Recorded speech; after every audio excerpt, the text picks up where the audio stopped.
Hi everyone, welcome to episode of Root Culture. So in today's episode, we're going to take a look at Hoyas, and we're still going to look at Hoyas that have freshly been imported. So this Hoya has been freshly imported, and we did our normal checks, which is to check the roots, check the stem, and also to check the leaves.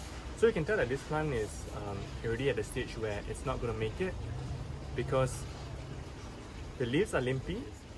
You can see that the whole stem has already turned black, and there are no new sign of any new roots growing.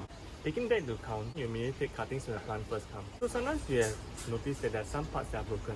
So those parts you can take cuttings, and that would show that you have a couple of plants to go with. So what we do is that we would immediately take a cutting, which we have already done on this plant. And so you can check out how to root Hoyas in the link below. So we've done that a couple of episodes before. These are some of the steps that we would check beforehand.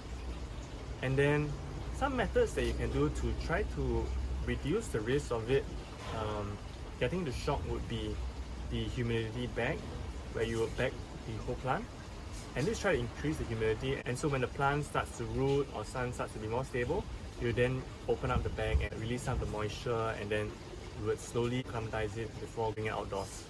So do share with us your go-to checklist methods on when your plant first arrives.